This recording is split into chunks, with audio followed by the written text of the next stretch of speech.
Hi there everyone, morning. This is the market right here on ET Now. I'm Avanne Dubash, with me Nikunj, Dalmia, as well as Anisha, Jain, and you're joining in on the very last trading day of 2023. We're bidding adieu to what has been nothing short of a pretty extraordinary year gone by, at least when it comes to returns for the equity markets. A solid 20% plus on the Nifty 50, and although we may not have played exact catch up to our global peers, we've done quite well. In fact, we've outperformed some of the global markets quite significantly.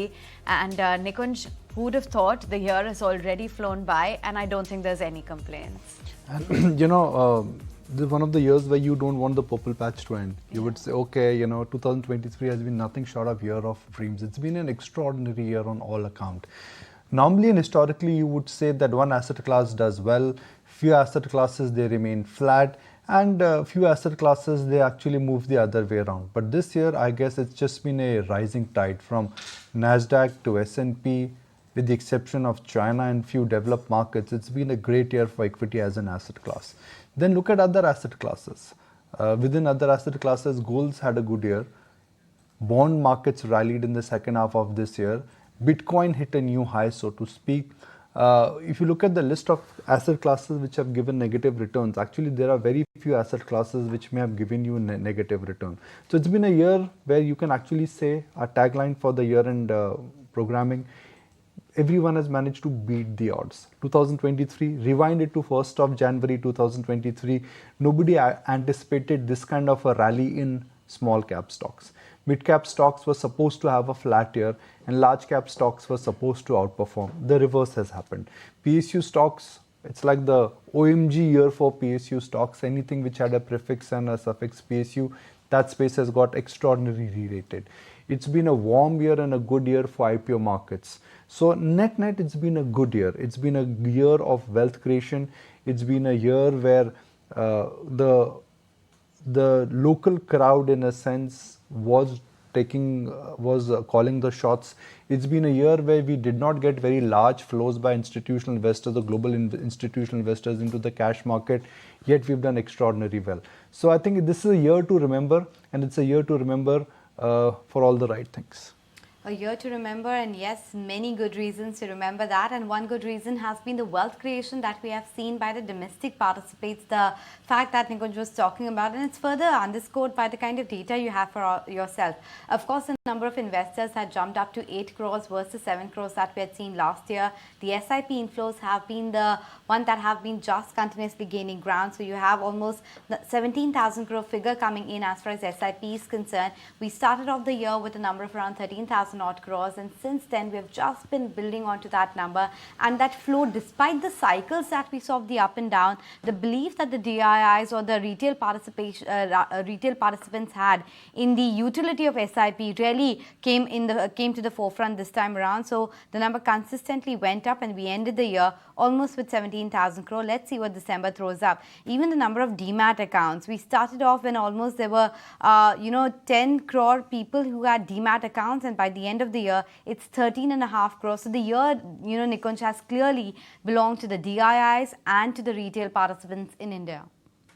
It's a year where you frankly think about it, all you did that if you just participated and you buy few good stocks and you've made money like bandits.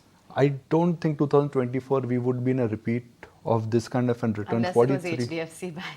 Unless it was HDFC Bank. Yeah, I mean, few stocks don't make money, but in general, if you, as long, say 80% of the market has given you returns. I think, and it'll be fair for me to say that actually more than 80% of the market, and I'm just, thinking aloud here, this is not a data I've looked at it, 75 to 80% of the market this year has easily given you double-digit returns. Yeah, easily. And I think that's an extraordinary feat for a year where you had a lot of things which are thrown at it. Correct. You started the year with this Adani fiasco.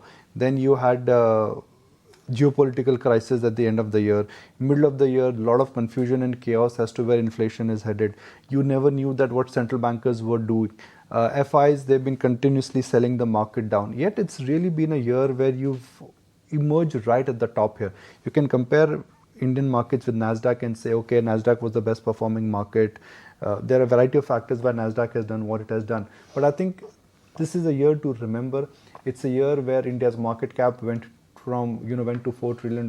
It's a year where we've really cut out everything in terms of direct tax collection, in terms of the GST, in terms of how the Forex Reserve have gone. So it's a year of highs. It's a year of new highs. It's a year where you want to say, and you just want to touch the wood and say, okay, touch wood. I hope this momentum continues.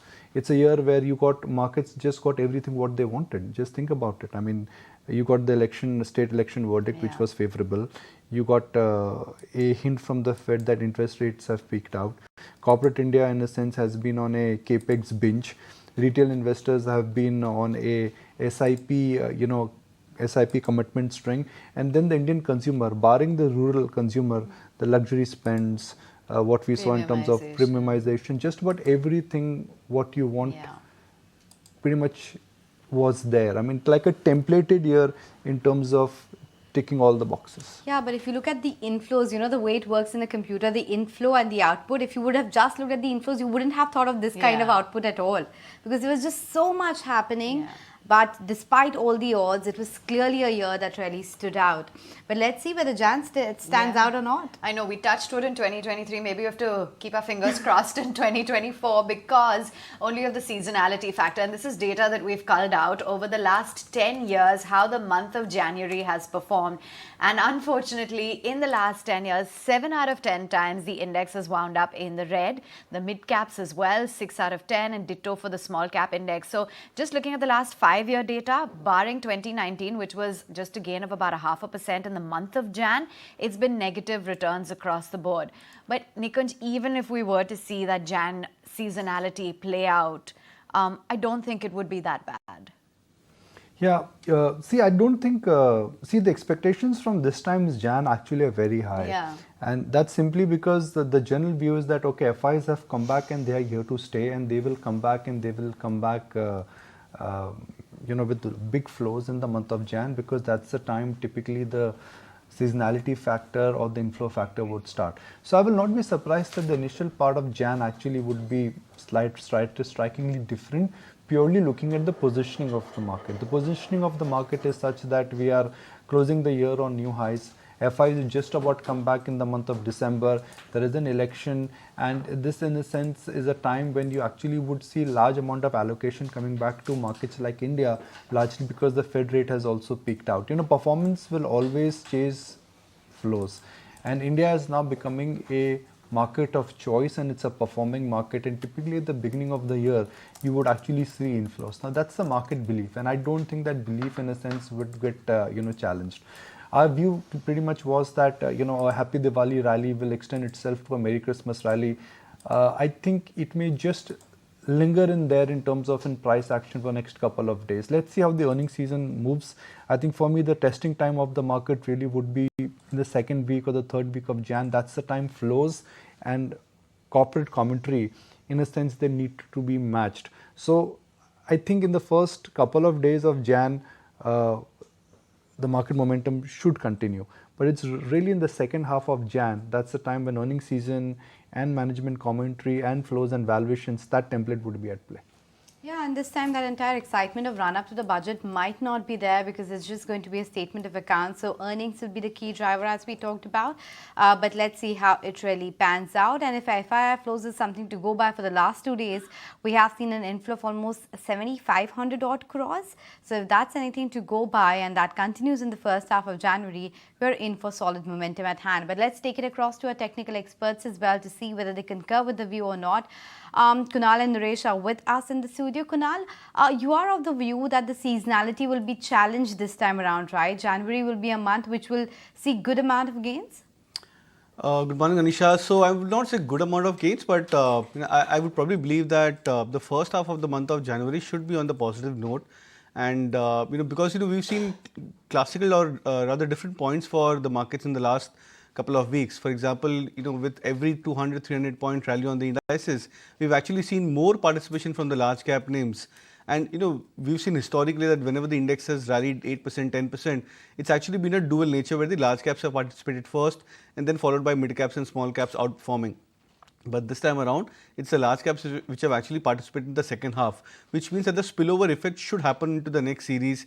We are also on a comfortable note in terms of the premium for the the Jain series for both the Nifty and the Bank Nifty, a good 160 odd points for the Nifty and more than 300 odd points for the Bank Nifty. So that also sets the tone on a quite positive note for the markets. So at least the first half, I would probably expect the markets to be a bit more stable and continue to move up high in an upward trajectory. And then hopefully in the second half, if in case there is any kind of a knee-jerk reaction from any of the results, etc., then I think we may probably see some bit of stock-specific or sector-specific selling. All right, let's find out what Naresh makes of the year gone by. Can't believe I'm already saying that, and what the next year is going to bring forth for us, given that we've ended on with a flourish at 21,700 thereabouts. What exactly is the levels that you're tracking now for 2024, Naresh? So overall, the view is the whole year could be pretty interesting, but for January, there could be two sets of move. The first couple of weeks could see flows continue from the FII side, because generally we've seen January first week to second week is a fresh flow season. Plus, we've had a good December. So in that case, say maybe the second half could be a little more tepid, or a little bit of a dip which should come in the second half of January. And say after the move from 19,000 to closer to 21,800, say 22,200 is the next price point I've been watching out for. And once that is done, we expect some bit of a pause going forward, and then a continuation of the rally also. So overall, the view is the bias is positive. You want to take some partial profit so that you can ride on to the move. And going forward, we could actually see some bit of a outperformance in the next couple of weeks from mid caps and small caps also. Because in the last two sessions, we've hit new highs on the Nifty and the Bank Nifty, but we've not done the same on the mid cap and the small cap indices. So maybe next week we could see some mid cap, small cap outperformance. Well, yes, the move in the last week was clearly led by the large caps. Let's see what the next week brings on. But what are the stocks that are there on your radar, Naresh, this morning? Any top bets? So first would be a buy on Apollo Hospitals. The stock has given a flag breakout, as well as the stock has made a new 52-week high, away from making an all-time high, and a relative catch-up to be done with the rest of the hospital names. This breakout could take it towards 6,100 levels in the short term, stop loss at 5,700. Second is a buy on State Bank of India. 1 year plus breakout above that 620, 630 mark, went to 660, did a retest of 630 levels, and has now started recovering back. Expecting this to break the recent highs and make a fresh move towards 690 in the short term. Stop loss at 635. Okay, those are the top recommendations in in stock-specific names. Kunal, what about you? Do you have any metal names, the public sector entities, which were the flavor of the day yesterday?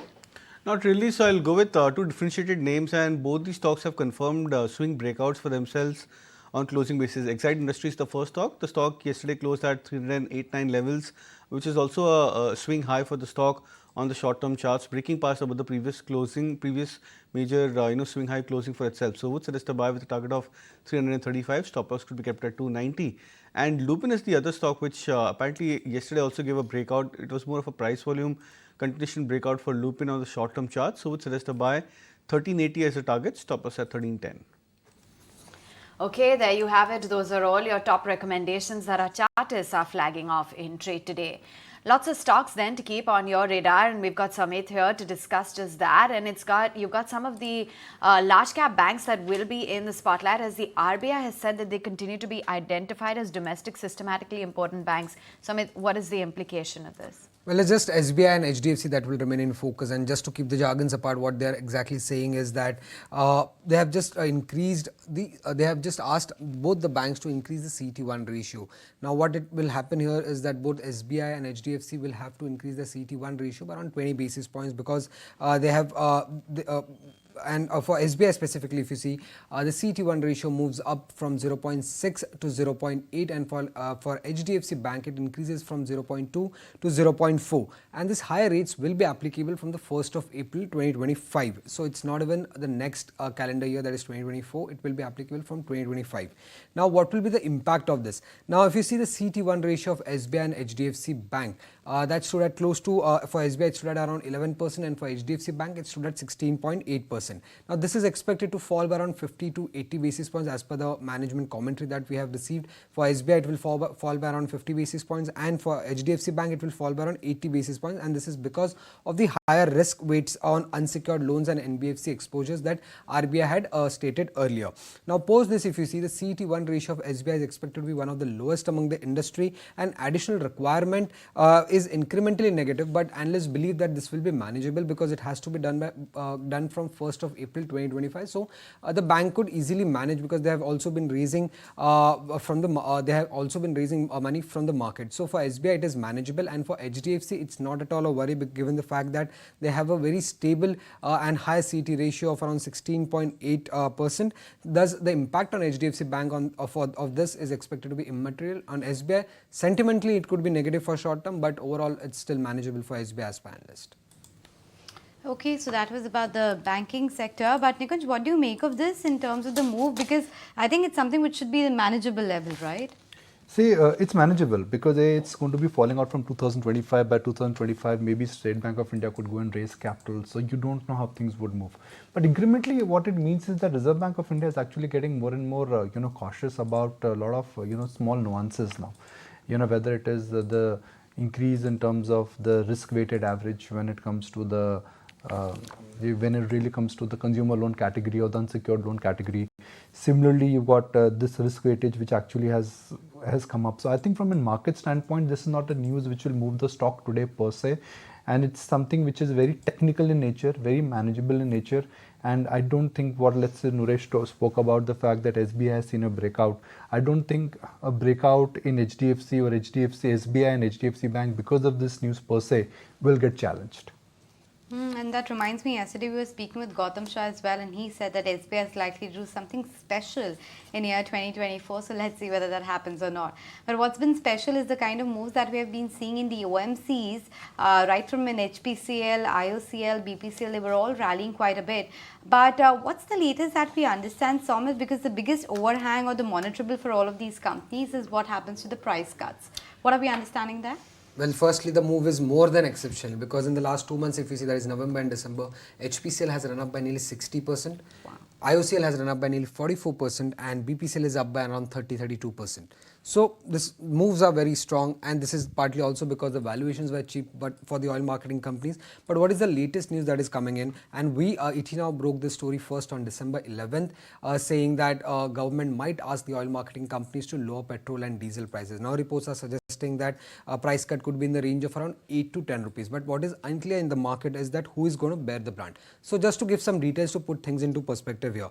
Now government could bear the brunt of reducing this petrol and diesel prices by lowering their excise duty, while oil marketing companies could do this by taking a hit on the marketing margin. Now marketing margin is something that the oil marketing company earns by selling every liter of petrol and diesel.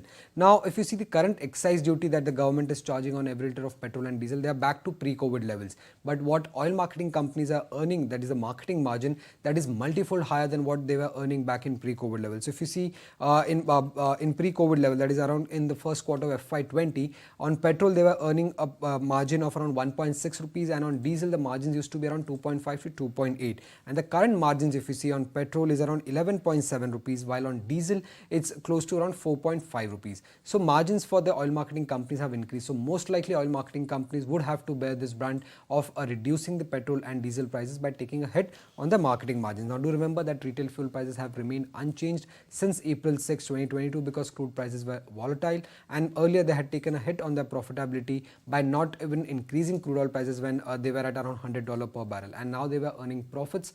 And as per analysts, what we understand is that whatever losses they had incurred earlier has been fully recovered. So going forward now, government could ask them to reduce the petrol and diesel prices, is what we are understanding.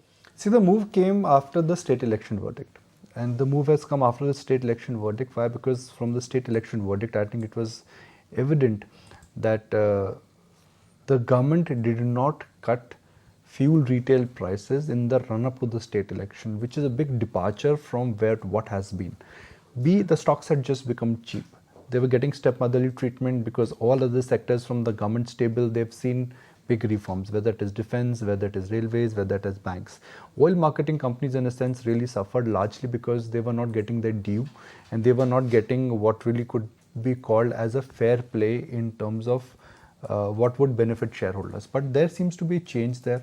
Even though crude prices have been volatile, I think oil marketing companies in a sense were allowed to increase prices or decrease prices as per the mathematical formula. So I think this entire realization that this time around the retail fuel policy was not changed. B, the sheer attractiveness of valuations, they'd become almost like, just correct me if I'm wrong, October end the P multiples for HPCL and BPCL was what, 5 or 6? Well, yes, they're still they were depressed and lower than what the 5-year average was. 5 or 6. There has been no cozy merger between any of the OMCs, and if at all, HPCL is now on course to create value by demerging the lube business. So everything's come together for the oil marketing company. The real test for me is when crude goes above that uncomfortable level of $85. That's the time when the real test would be done. So I think, is this a trade? Well, that time will tell. But can you make a structural case for oil marketing companies to do well in this kind of an environment when 6 months hence there is an election cycle? The answer to that may well be no. So I think in my book, you don't marry these stocks, you simply rent these stocks. And I think if you rented these stocks in October end, you've made a 40% return, which I think is fantastic. Yeah, they have been pretty much on the move off late. So Amit, thanks so much for giving us more perspective there. Let's slip into a break, and as we do that, hear out where there's value emerging and what should one look at for the year 2024. Sameer Arora and Gautam Shah discuss their sectoral preferences and talk about where they're seeing a strong growth trajectory going forward. Listen in.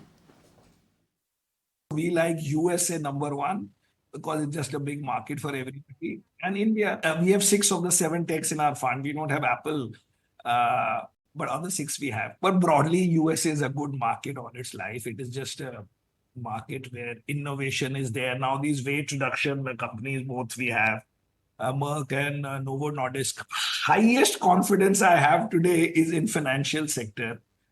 And in that, all these 2-3 stocks, I hope that now 2 years we have passed not making returns from HDFC Bank, and actually ICICI State Bank also not a lot. I think this is their time, because even relatively, I think that the other sectors are going to have more result-related issues. So metals is something that we are very positive on. Tata Steel also, I think, offers a great opportunity, limited risk of about 10 rupees on the downside, and upside potential of 30 to 50 rupees. So that's a good 1:3 risk reward to play with in many of the metal stocks. Some other names which we like is cement. I mean, look at an Ultratech, Ramco Cement. They've all seen massive moves, and I think the best is yet to come. So cement and power and infra, I think, are basically proxies to the India story.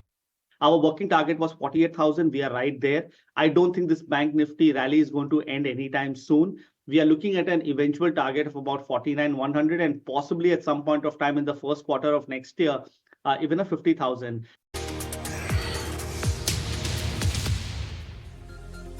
Welcome back. We have Mr. Sanjeev Bhasin joining us to talk to us about individual stocks and what looks good right now. Mr. Bhasin wanted to begin by discussing these oil marketing companies itself. A massive run-up. Somit was telling us 60% run-up for HPCL in 2 months, over 30% for the likes of IOCL, BPCL.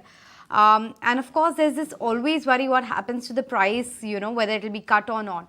What should investors do right now? Just take some profits off the table or continue holding? Yeah, good morning. Anisha, firstly, this has been one of the most hated sectors. That's why you saw such a big scramble. I mean, when in my 30 years have I seen Hindustan Copper go up from Diwali 130, it is up to 270 in less than 1.5 months. So, the scramble is because there has been huge underperformance by mutual funds who had said, with the bar sport, stay away from PSUs. And now you have oil marketing companies, which I've been reiterating. They are getting the double benefit of lower crude from Russia, plus the rupee trade, plus refining on both hard and soft, and now the stellar value.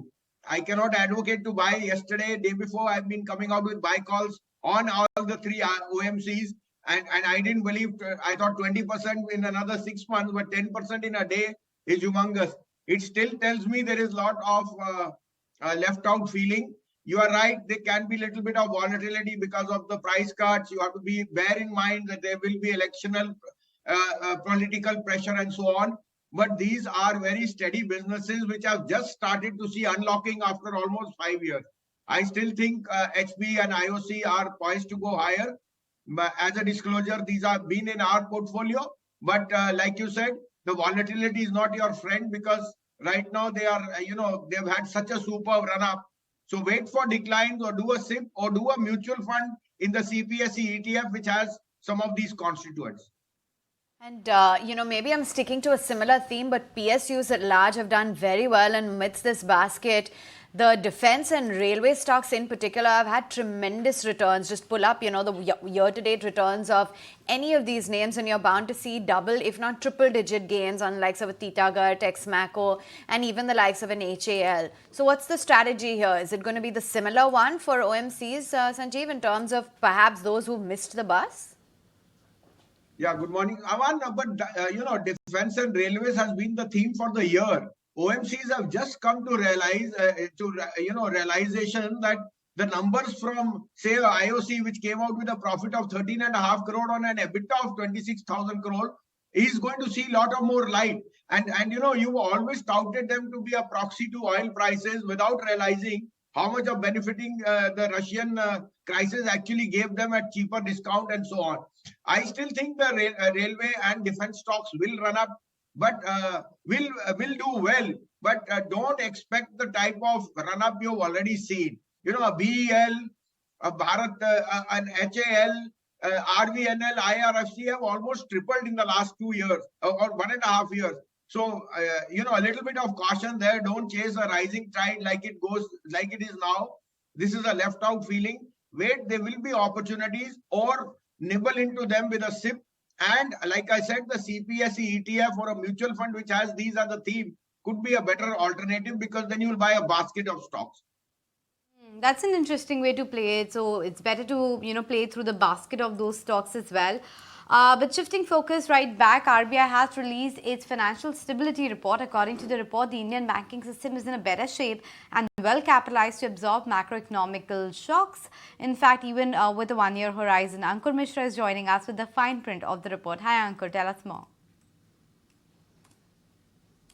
Yes, definitely. In fact, in this report itself, Reserve Bank of India, Shaktikanta Das has mentioned that over past 4 years, there has been several shocks which has been there in the global economy, and we are coming out of it. He also mentioned about the inflation, that the projection still remains uncertain, and hence a prudent and cautious approach should be applied as far as tackling the inflation part. Apart from that, the report also highlights that Indian banking system remains resilient, and there has been several stress tests which is conducted just to check in under severe stress test scenario what will be the condition of banks as well as NBFCs. If we talk about banks, the GNPAs of the banks under the baseline scenario is likely to improve till September 2024, and that will improve to 3.1% versus 3.2%, which is the current situation as of September 2023. Similarly, under the medium stress test scenario, the GNPAs of the banks are expected to increase to 3.6%, and if you take the severe stress test condition, it will increase to 4.4%. That is the highest parameter of stress test which has been applied to check the asset quality of the banks. Similarly, if you talk about the capital ratios, the CRAR of the banks will not fall below the minimum capital requirement of 9.5% under any stress test condition. And if you talk about the baseline scenario, the CRAR of banks is likely to increase to 14.8% next year. Similarly, it is projected at 13.5% under medium stress test condition and 12.2% under the highest stress test scenario. So all in all, the capital system of banks remained quite robust, and hence there is not much requirement of worrying. But overall, the Reserve Bank of India has mentioned that NBFCs should look for capital, and same direction was given for banks as well earlier. Ankur, thanks very much for flagging off those details. In the meantime, let's just get in a take as to what really stood out in yesterday's trade. And Coal India at the top of the heap. You had positive brokerage notes as well coming in on this one. And Auto as well contributed, not to mention an ITC, DRL, really packed in a punch yesterday. Sanjeev, let's get in a take then as to what would be the top recommendation for the next year when it comes to the entire auto pack and metals. Yeah, so Avanne, we continue to like Maruti. Ashok Leland is our dark horse play on the rise in bus demand, in the rise in the travel between for Indigo, their bus demand on the EV side. As you are seeing, there's replacement by DTC and others. Thirdly, their CV market, they are growing into from market share, taking market share from Tata Motors. And fourthly, their intermediate commercial vehicle is doing extremely well. Ashok Leland is a dark horse there, and we are very very bullish on Hero and Bajaj Auto. Not to forget that Bosch would be our top OEM play over there. On the metals front, we still think Nalco is going to be a star dark horse. It is hitting new highs, but remember, Nalco has had an 8,000 capex which now comes on the stream, and aside from iron ore and their underlying asset of bauxite will do very well, and those prices have started to move up. So aluminium, bauxite, and iron ore go hand in hand for Nalco. I think Nalco can be a huge outperformer on the metal side. You can add a Tata Steel, which has done nothing much as far as price performance, but the sheer asset base of steel, rising steel prices will be the biggest conduit for Tata Steel. So Tata Steel, Nalco, and the third one which I named are going to be outperformers over here. Tata Steel and Nalco are two big picks, and the third one would be Hindalco. So Bhasin साहब, how you been? मैं दिल्ली आया था जी, मिलना नहीं हुआ आपसे. Sir आपने message ही नहीं किया निकुंज जी, मैं तो आपका वेट कर रहा था सेलिब्रेट करने के लिए. ईटी पे जो शेयर जा रहे हैं वो धड़ाधड़ जा रहे हैं. आपने सही कहा था, दिवाली से आपने कहा था we will be having a beautiful New Year, और देखिए इससे अच्छा साल क्या हो सकता है. What a year it's been. I mean, so true, Bhasin Saab, what a year it's been. I mean, normally you see equities do well or you see bonds do well. But this is one of the rare years where Bitcoin, gold, equity, even bond markets have rallied. And if that was not enough in the latter half of this year, I mean, last 3 months we've seen comeback even in, emerging markets. It's just been such a beautiful year where you would say that when we will look back, for example, when we look back and we talk about India, we talk about the great bull market of 2003 to 2007. Similarly, we talk about the great bull market which has started and which we are part of, let's say, when it started post the COVID crack. So I think 2023 would really be a pivot year. It would be a pivot year because just about everything, and I'm not talking about financial markets here, I'm just talking about from the positioning of India, both in terms of a global stature, from Chandrayaan to what we've done in the world of what we've done, let's say in the world of startup, to how things have moved on the external front for us. It's just been a beautiful year. As long as you kept the faith, you were not sitting on cash. The only thing that has underperformed this year, Bhasin Saab, I think is cash. Excellently put, Nikunj. And you forgot to mention our sports person aside from the cricketers. Look at how proud Neeraj Chopra made you by 2 gold medals. Our whole the women, how they performed in boxing and other sports. And I would say 2023 is the year of other sports, particularly athletics, where we never ever knew that we would be one of the contenders in gold medals in such a big way. So I think it's hats off to India. And Nikunj, the credit goes to the retail investor. The mutual fund industry is just starting to grow. They never ever imagined that the asset base is going to rise like this. So it's not any thank you to the FIIs. It is only the retail investor who's putting his money where his mouth is. And this financialization of savings can be the theme for the next many, many years or rather decades. So let's talk about a stock of the year. Let's just name it and we will call it Sanjeev Bhasin stock of the year for 2024. Give us one name. Because you always make me put my hair out and I don't have many hair left now. But I still think 2 names, SW Solar and DCB Bank. SW Solar, just did a placement of 1,500 crore. As a QIP, it was oversubscribed 12 times. It has an 18 crore equity, which has got further diluted by about 10%. But the order book from the Nigeria business is expected to be 40,000 crore in FY25. As yet, there is not a single order from the parent group, that is Reliance Energy, which has already committed 35 gigawatts. So you can imagine a 12% 12% is their charge, is the percentage which they make. You're talking of an EBITDA of 5,000 crore, 350 is a fixed cost. You cannot but have your money double in this stock. As a disclosure, this has been one of our big portfolio picks from the last 1.5 years. It may have underperformed. It is starting to perform, but be prepared for a very, very big breakout when this starts to trade above 500. I don't rule out 750 and beyond. My second pick would be DCB Bank. I think the Aga Khan's promoters have put in more capital at a premium. They are seeing growth, particularly in two-wheeler autos, in three-wheeler autos, and in the agri and gold loan. The only bank which I think is a very, very attractive stock at below one-time price to book.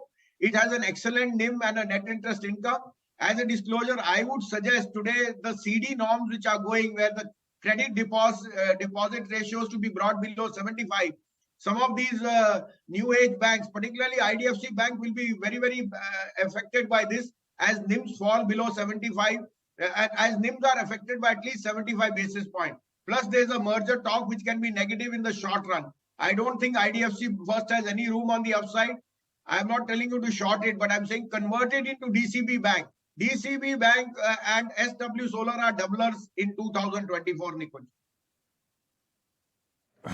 Now, Naresh, hello. It's been a good year, sir. I know you don't like to smile early in the morning, but let's make this as maybe a New Year resolution that I'll smile 3 times before the morning in the morning show. So that's smile number 1.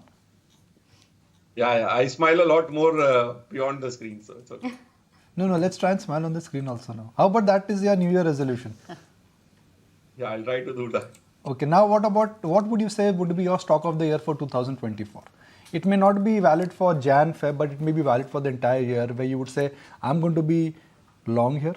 Doesn't matter what happens in April, does not matter what happens in the month of May. I am going to be sticking to the stock for at least 12 months. Naresh. So I'll go a little contra here. I'll take the most hated name, that is ONGC. So that's a stock which has done nothing for the last 15, 20 years. Very similar to what was happening with power names 2 years back when the view was. So ONGC is something which has done nothing for a long period of time. And now we are seeing a 5-year breakout, 8-year breakout. So the risk reward is great. And at the current market conditions, you want to be in names where the beta is low and correlation in the market is low. Same thing was there last year. It was NTPC. Surprisingly, NTPC is up 100% almost over the last 1 year. So I think ONGC can be the biggest surprise and where the risk is low. So at 210 to 190, that's the price point I would remain invested in ONGC and look for targets of 300 plus. Any stock of 2024 could be ONGC. Kunal. Tough one. Why tough one? To choose just one. It's okay. Just one. So I You can give us probably 2. Name 2 or maybe 3. No, 2 is fine. Okay. I think L&T, 5 हो गए बहुत है भैया. L&T Finance could be the stock which I would believe could stand to outperform from here on. The stock has been a bit of an underperformer. It's made a late catch up compared to 2022, 2021 prior year. So hopefully I'm expecting the stock to start outperforming from 160 levels where it's my targets are closer to 220 to 25 for L&T Finance. And from the other name, I think one of the stock which has recently popped up on the chart is Voltas. That's a chart which has been looking exceptionally strong, and it seems like the stock is going could possibly go through a big turnaround. So the risk reward extremely favorable for the stock at current levels. L&T Finance, and which is the other one? Voltas. Voltas. Let's look at the Voltas chart also. It's just been a hot and a cold year for Voltas. Hot because of what's happened to their unitary business. Cold largely because they've not been able to really regain their margins in the electromechanical business. If you've done 20% this year, Naresh, you've underperformed. And Voltas has been an underperformer for this year. Can the underperformers of 2023 be the leaders of 2024, or will leaders remain leader? So expectation is all these names in the consumer durable sector could look very interesting from a risk reward perspective. They should possibly outperform, but it's a tough call that which one would be the best one. And you can pick up anyone, whether it's a Havells, Voltas, or a Bajaj Electric. You can go to Crompton Consumer, etc. Most of these names have gone through a period of almost 2 years with zero return. So Voltas looks the most promising one. because if you look at the technical structure, what we generally need for bottoming out formation, which I've said multiple times, is a 6 to 12 month period where the stock goes sideways, makes multiple attempts around the lower and the upper end of the range. And that has happened with Voltas. So it's gone through that 750 on the downside, 920 on the upside, almost 3 to 4 times. The swings have happened, and now it has broken out with volumes. So in terms of a technical structure, Voltas looks pretty promising. But looking at the whole say, consumer durable space, many of these stocks have gone nowhere for a long period of time. For example, a Symphony Limited, which has gone nowhere for almost now 8 years. So the stock is at the same price where it was for the last 8 years. So the cycle is done for a lot of these names, which went from low valuations to very high PEs and then sideways return. Watching out for the sector, as of now, Voltas has broken out, but going forward, maybe some other names would also break out in the consumer durable space. Basin Saab, what will be the theme for 2024? The laggards will become leaders or leaders will remain leaders? So, Nikunj, I think it's about time. If the market has to do well, then the large caps have to do well. I think there will be money taken off the mid caps. You cannot have persistence of such and please take it with a pinch of salt. Nobody, not even no fund manager has been able to keep up the returns which some of the PSUs and mid caps have given. So you are right. Portfolio managers have had a tough time aping the actual results which have been stellar for a large part of the mid cap basket. I would expect some plateauing over there. And I would expect large caps to be back, particularly some of the financials, the large cap banks. But I think EVs as a theme, I mentioned Ashok Leland, I mentioned SW Solar. These are all going to be very, very. If you just read today, there is an incentive on 800 buses to be, go under the FAME 3, which again means diesel EV on that side for Ashok Leland becomes a very, very positive point. So I think Auto Select on the EV side, EV players on the solar and a solar panel side, and the select banks, these could be outperformers. But I would put my money more on Nifty rather than the mid caps. I just want to pull up the year-to-date chart of some of these counters that have had a pretty stellar run-up, and these are stocks that are on the Nifty 500. You've got something like a BSE that has done very well, very smart triple-digit returns is what you've seen on that stock. Other than that, something like a Jindal SAW as well has scaled up very smartly. Suzlon, by the way, $37, but still the stock has seen a pretty smart return. REC, as we highlighted, a lot of those PSU stocks. Keynes Tech as well, if you pull up the year-to-date chart, it's been nothing short of impressive, a 244% return nearly on Keynes Tech. And then there's been something like an APAR Industries as well that has rallied quite smartly for the year gone by. Let's get in a take then, Kunal, from you on the chart. Some of the names that are flagged off that you think have the legs to go up even further after this stellar rally playing out. Well, I think, many of these stocks are getting into a zone of slight overbought. For example, I was looking at the charts for APAR Industries. The stock is, when you look at this from the 2023 lows or maybe prior to that, the stock has done exceptionally well. It's almost like a 10x, 12x move for the stock from, I think, from 500 or sub 500 levels to now 6,000 plus mark. Now, the only catch with these kind of names is that how periodic these stocks go into a phase of consolidation. And if there is a phase where these stocks rest, the indicators cool off, and then the prices normalize or stabilize into a trading range, that could be a bigger trend to watch out for. Because if these stocks, get, say after a couple of years of rally, if there is a 5 month, 6 month odd consolidation, then these stocks are ready for, yet another breakout or a leg on the upside. But if they keep on moving up high in a very meteoric or parabolic kind of a fashion, then we would probably expect that the risk reward to enter the stocks at higher levels is not favorable, even though the momentum is with the stock. So you'll have to wait out for a phase where these stocks go in through a time-wise consolidation, and that could be a better time to try and pick those stocks and probably go for a better risk reward. Point taken. But on that note, Mr. Bhasin, we let you go. Thanks so much for making time and speaking with us. But let's take the opportunity to welcome Sandeep Sabharwal as well. It's the last day of the trading year. So Sandeep, in terms of the year gone by, which is that stock or sector that you think you completely got wrong or missed out? Many of them, because so many stocks moved up, you can't buy all of them. So it was a year where you enjoyed what you had and did not regret what you did not. So I think that's the way you have to look at it. When you are long enough in the market, you realize that you cannot pick out all the winners. But that said, I think the kind of stupendous rally we've seen in PSU stocks, I would never have anticipated that. You can't have the FOMO feeling or missed out feeling for everything. But if you had to pick a theme for 2024 rather, I'm already looking at 2040. But for 2024, what's that one sector that you think is clearly going to be one of the big outperformers? I think you are going to 2040 because you are taking the government's pitch that India will be developed country by that time.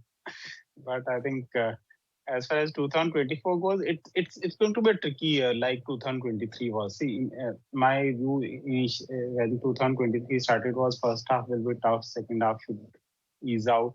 It happened, but I think the aggressive rally we saw in November, December, that was like rally was expected, but a 15% move in just 2 months was really very, very strong, and I wouldn't have thought that should happen.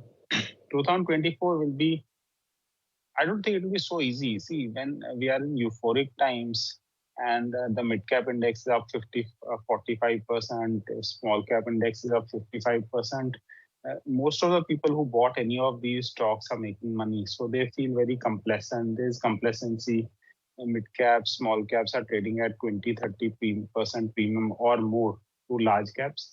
Normally, these phases do not sustain. So it will be a tough journey, I think, in the broader markets, given the huge pool of equity assets, the right kind of stocks or at right valuation, etc., where their upside triggers will still do well. But many of the winners, let's say, of 2023, which people expect will continue to rally the same way, might not happen. So 2024 overall, back in October, my view was 2024 should be very good.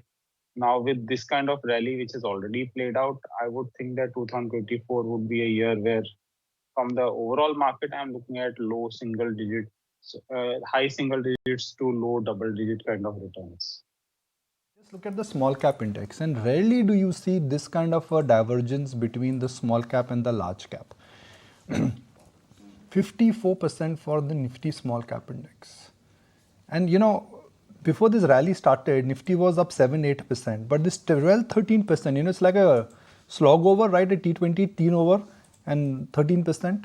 3 weeks, 4 weeks, and you've added more than 10% on the index per se, and 20% return for the index per se, I think, is a very good return. Guys, it's a very good return. So it's not that, okay, small caps may have been the wonder boys of the market this year, but I think large cap stocks also are closing at a very reasonable level. 21%, 22%, anything above 12-13%, I think, is above the long-term average.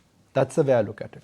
So markets and large cap stocks also have given you returns which are above the large cap average. Now let's look at the 5-year return for the small cap and the Nifty. Let's compare it to understand that what really has been the CAGR here. Has the small cap index done something which is way above the historical CAGR? And the minute you do that, if you get a combination of returns which are higher than the historical averages and if valuations are higher than the historical averages, then you have a problem. I think large cap, that is not there. In last 3, let's go back to the graphic please. Last 5 years, which is 2018, Sandeep, here's the data. The small cap index in last 5 years has given you 140% return, and I'm including the COVID drop.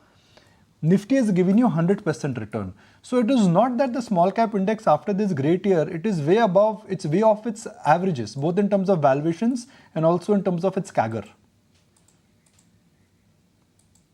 Yeah, so Nikunj, as the horizon becomes longer and longer, people realize and will realize that it's not that small cap and mid cap indexes, like investing over a very long period of time gives you very high returns over these indices. You look at 20-year data of mutual funds on small cap, mid cap, large caps. Small mid cap funds would have given 2-3% more than large cap funds. Small cap funds maybe additionally 2-3% or even not that. So it all comes down to managing risks in this segment, because there'll be periods of extraordinary returns and there'll be periods of significant negative or no returns. So after now, if you look at valuations today of the small and mid cap indices, they are at a significant premium to large cap indices.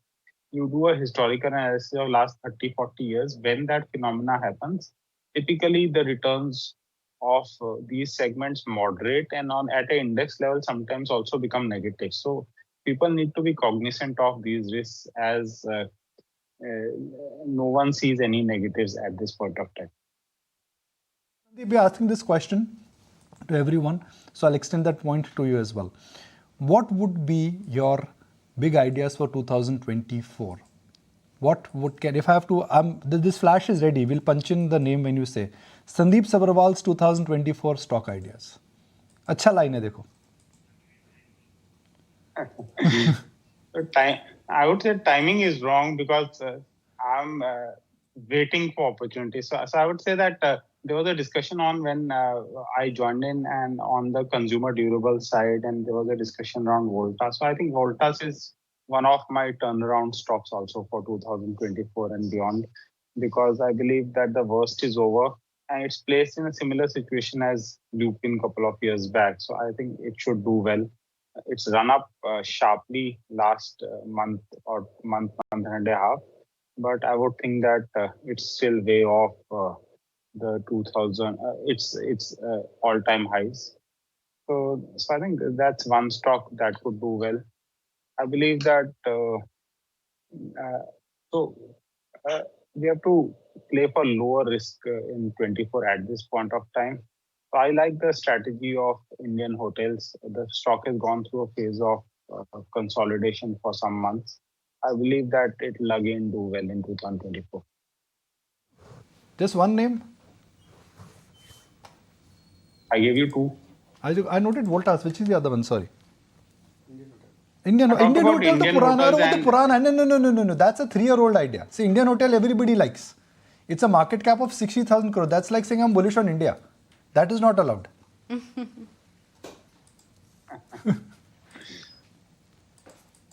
So I think longer term, I also like the strategy of Wonderla Holidays. The way they are going into new states, they have effectively become the only sort of theme park, credible theme park company in India. They are getting good tax concessions for setting up new parks. The existing parks are growing recently, and an excellent group. So that's one stock which has done well, but I would think that next couple of years it should again create wealth. All right, now that is allowed. Wonderla Holidays. Sandeep Sabharwal, why Wonderla Holidays? I mean, Swani is no longer going to amusement parks and all. How have you got this idea? Because we have been buying the stock for a long time, but then I think that now the growth triggers are much more visible. Earlier they were going through their existing parks only, but now they have got good concessions, good deals to set up new parks in 3-4 new states, and that gives us visibility for growth longer term. And it's the only credible player. Indians want to go out more, they want to experience more, and as such, and obviously we are a young country still. So as they expand, I think they'll do much better. I'm going to shift gears and Viresh, which is the best performing Nifty 50 stock this year? That could be NTPC, possibly. You know, KBC is Kaun Banega Karodpati. It's Tata but in Motors, stock markets, actually. we would say Kaun Bana Karodpati. Right? Kaun Banega nahi. Stock market mein Kaun Bana Karodpati. Sabharwal Saab to I know is the Karodpati, but it's okay. We won't get into specifics of that. Okay, Tata Motors. Sandeep Sabharwal, we've discussed this one and we've said that, and we've argued that the operating leverage benefits, the financial benefit leverage, when they kick in, it could be a lethal combination, and that's what's happened to Tata Motors. Do you think there is something else left in Tata Motors that 2024 could be another year for Tata, good year for Tata Motors, or a lot of triggers have been played out? Some of it is played out, some of the valuation re-rating would still play out.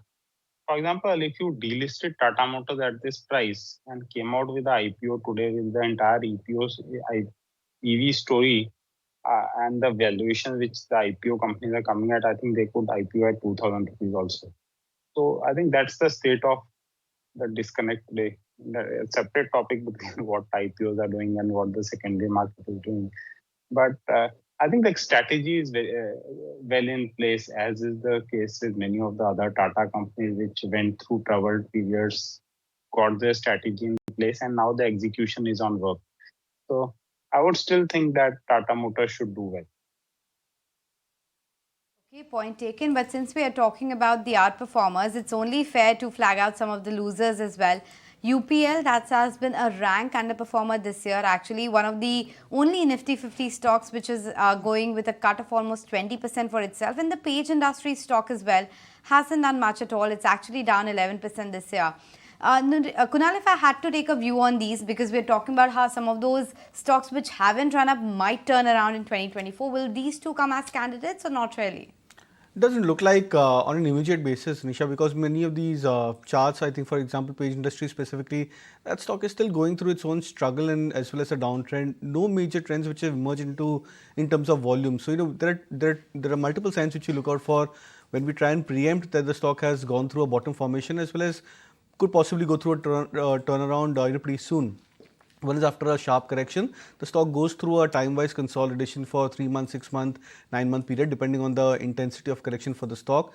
And then after that time-wise consolidation, you see phases where volumes or the trading activity picks up for the stock price. That's generally a precursor of possibly the stock forming a bottom. But we've not seen those signs emerging for either of these two names. And I think that could be one of the major reasons why it could be a bit early to try and anticipate a bottom over here. In case if the volumes tend to pick up, say over the next couple of months, if the trading activity picks up, these stocks break past about their minor swing highs on the short-term charts, that's where we can probably preempt a bigger breakout. How do you think the year is likely to pan out for Reliance Industries? Because that one again hasn't done much. Kunal, your view? Well, I think it's done reasonably well because when you look at it from the, I think 2250, 2300 low for Reliance Industries, and at the point when the stock is right now at 2600 plus levels, it's done reasonably fairly well. At least the tag of underperformer or rather a major underperformance from Reliance Industries, at least that's not what we've seen in this 2,500, 3,000 point rally for the Nifty. So if the Nifty scaled up almost 15%, 14% from the 18,800 marks, we've seen Reliance also rallying up by 14-15% broadly from that 2250, 2300 low for itself. Now, what matters over here is the next leg of breakout, because it's not that Reliance has not come back to that 2600 mark. I think in the last 1 year or 2 years, there were 4 or 5 attempts for the stock to break past about that 2600 levels adjusted value. But it's not confirmed a breakout for itself. So what we are expecting and anticipating is that start of this year there could be multiple large cap names, the likes of HDFC Bank and Reliance Industries. They could probably break past about their 1 year, 2 year resistances. If that happens, then the Nifty could definitely get a further boost on the upside. Okay, point taken. That's the take on Reliance Industries. Yes, on an annual basis, we are seeing that 2.5% move. But Kunal is talking about the last 3 months where we have seen that big move. Quickly marking the pre-open rates as well, because it's just getting set for us. Of course, it will settle around 908. But for now, it seems like that both the indices are likely to open in the green. Sensex up almost 200 points and Nifty comfortably above 21,800. Today is the last day of the trading year. So, of course, there might be some NAV adjustments and all of that might support the market mood today as well. But taking some mid-cap strategies from our charters then, Naresh, what's the cracker idea? So that would be a buy on Endurance Technologies with a stop loss at 1800 and a target price of 2200. And the stock has given a breakout above the 1750 mark, slowly and steadily trending up. Yesterday also showed momentum, and we are seeing the whole auto ancillary pack do well. And this is a stock which is yet to catch up. The stock had made a top around 1950, 2000 back in 2021. So a 2-year breakout here could continue to do well in the short term.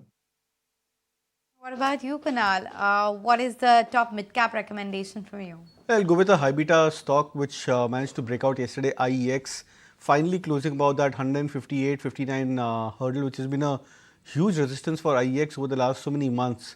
So, would expect a strong follow-through up move for the stock, 180 as a target, and stop us at 150. Okay, so IEX, that's a recommendation from Kunal. But on that note, slipping into very short break, don't go anywhere.